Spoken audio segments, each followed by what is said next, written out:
बिस्मिल्लाहिर्रहमानिर्रहीम। मरीज पर गुज़श्ता 20 मिनट से झुका हुआ डॉक्टर सीधा होकर मुड़ा। चंद सानिये तवक्कुफ के बाद आशिक हुसैन के कंधे पर हाथ रखते हुए मग़मूम लहजे में कहा, बुजुर्गों, हमने अपनी सी पूरी कोशिश की। जिंदगी और मौत खुदा के हाथ में है।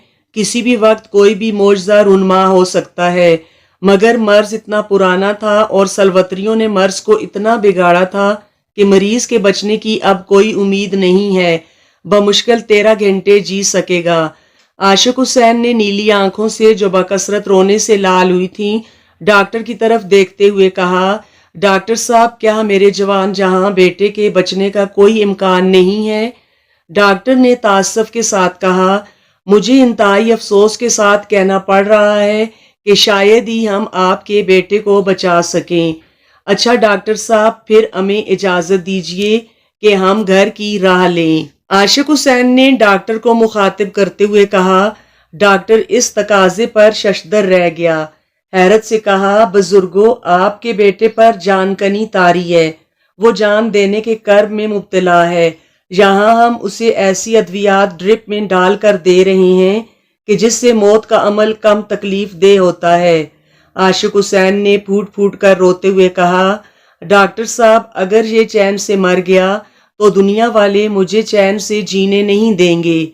मेरे बेटे की दर्दनाक मौत में मेरी आबरूमंदाना जिंदगी छुपी हुई है।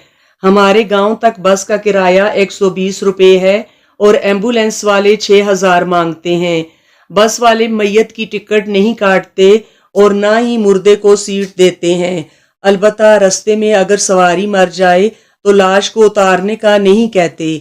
आपने 13 घंटे मजीद जिंदा रहने का कहा है और ये तजीज़ और तकफीन के लिए मुनासिब वक्त है।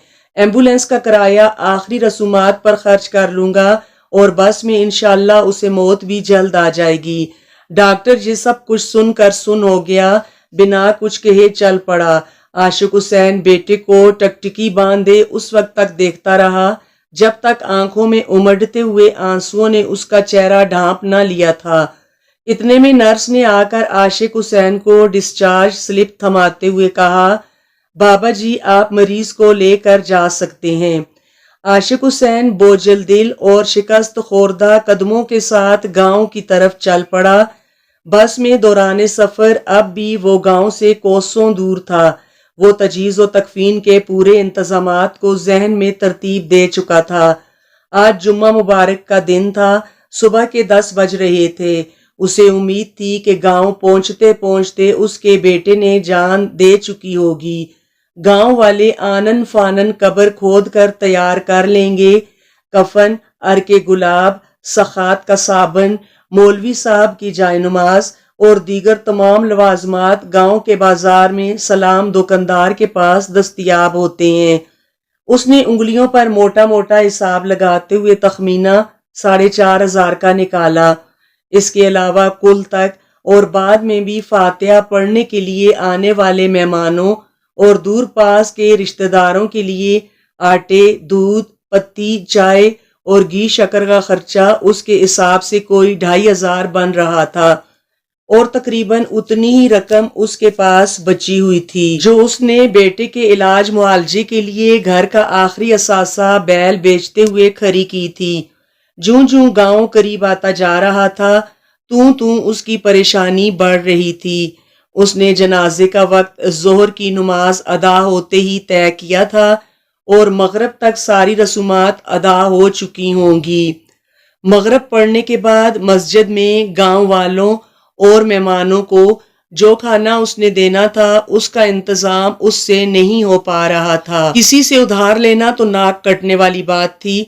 चुल्लू भर पानी में डूब मरने का मकाम था। शर्म की बात थी। जिंदगी भर गांव वाले ताना देते कि बेटे को उधारे का कफन पहनाया था, मस्कीनों की तरह जमीन में गाड़ा था। बगैर रसूमात अदा किए जाने के दफनाना थोड़ा होता है, गाड़ना ही तो होता है।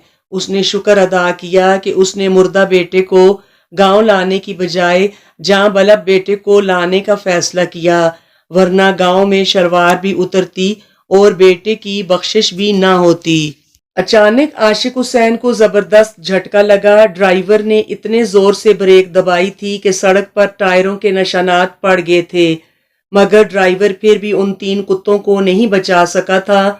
इधर 3 कुत्ते और एक कुतिया बस के नीचे आकर कूच कर गए और उधर आशिक हुसैन के बेटे की रूह ऊपर परवाज कर गई। आशिक हुसैन ने इन्ना लिल्लाहि व इन्ना इलैहि राजिऊन पढ़ते हुए रब का शुक्रिया भी अदा कर दिया। बेटे और कुत्तों के मरने का वक्त और मकाम जैसे उसके जहन में नक्श होकर रह गया। कंडक्टर ने जल्दी जल्दी मरे हुए कुत्तों को टांगों से पकड़कर खींचते हुए सड़क के किनारे डाल दिया और बस रवाना हुई। तकरीबन 5 मिनट बाद बस आशिक हुसैन के गांव के स्टॉप पर रुकी। स्टॉप के करीबी घर से चारपाई मंगवाकर आशिक हुसैन ने गांव वालों की मदद से बेटे की लाश चारपाई पर रखी और घर की राह ली। आशिक हुसैन ने गांव वालों और रिश्तेदारों के हवाले तजहीज और तकफीन के इंतजाम करते हुए छोटे भाई को सारी नकद रकम भी हाथ में थमा दी और खुद आशिक हुसैन एक बड़ी बोरी में एक अदद कुल्हाड़ी, तेजदार वाली छुरी और काम वाले मैले और बोसीदा कपड़े रख कर खामोशी के साथ निकल गया। थोड़ी देर बाद वो जाए हादसा पर मौजूद था। सड़क पर वीरानी छाई हुई थी। वो जल्दी जल्दी चारों मरे हुए कुत्तों को टांगों से खींचते हुए सड़क किनारे गन्ने के खेतों में अंदर तक ले गया। बिजली की सी सूरत के साथ उसने चारों कुत्तों को काट कर बोरी में डाला और कपड़ों के ऊपर पहने हुए मैले और खून आलूद मलबूस को उतार कर माचिस की तीली सुलगा दी। घर दाखिल होकर उसने बड़ी बेटी को गोश्त हवाले करके मैयत का खाना तैयार करने के बारे में अच्छी तरह समझाया और बाहर निकलकर फाते के लिए आने वालों में घुल मिल गया। तदफीन भी शान से हुई। 4 पेटी साबन बांटा गया और आए हुए तमाम मौलवियों में जायनुमाज, सफेद टोपियां और तस्बीह भी तकसीम की गईं। मगरब के बाद सारे गांव को मस्जिद ही में छोटा गोश्त खिलाया गया। गरम गरम तंदूरी रोटियों के साथ सब ने पेट भर कर खाया। खूब वाह वाह हुई, सब ने लज्जत की तारीफ की। आशिक हुसैन मुतमईन था कि इंशाअल्लाह मैयत का ऐसा खाना गांव में किसी के बाप ने भी अब तक नहीं दिया होगा और ना ही आइंदा 100 सालों में खिला सकेगा। आशिक हुसैन ने एक भरा हुआ खांचा मौलवी साहब के घर भी भिजवाया। खूब दुआएं हुई और मरहूम को शहीद का दर्जा भी अता हुआ। अगली सुबह फजर पढ़कर बड़ी मस्जिद में मौलवी साहब ने आशिक हुसैन को मुखातिब किया। भाई आशिक हुसैन, रात को तो बड़ी अजीब बात हुई। मैंने और मुल्लानी जी ने इकट्ठे एक ही ख्वाब देखा कि तेरा बरखुरदार जन्नत के बागों में चहलकदमी कर रहा है, खुश व खुरम है। मैंने तो बस सिर्फ यही देखा, मगर मुल्लानी जी कह रही थी कि उसे शहीद ने कहा कि अब्बा की हवेली भी वो जन्नत में देख चुका है, जिसकी सफेद मोतियों की चमक दमक आंखों को खेरा करती है। तमाम जमात अश अश कर उठी। आशिक हुसैन जेरे लब मुस्कुराया। उसे पहली मर्तबा नजस कुत्ते की पारसाई के जोर का इल्म हुआ था। वाकई जन्नत का हर रास्ता पेट से गुजरता है और जहन्नम भूख की पैदावार है। आशिक हुसैन ने दिल ही दिल में उन चारों कुत्तों का शुक्रिया अदा किया कि नजस होने के बावजूद उसकी अना और दीन को कायम रखा, इसके बेटे और उसे जन्नत तक ले जाने का सबब बने। पहली मर्तबा उसके दिल से कुत्तों के लिए दुआ निकली। अगर इन कुत्तों ने आज उसकी पर्दा पोशी न की होती तो इंसान तो उसे बरहना कर चुके होते।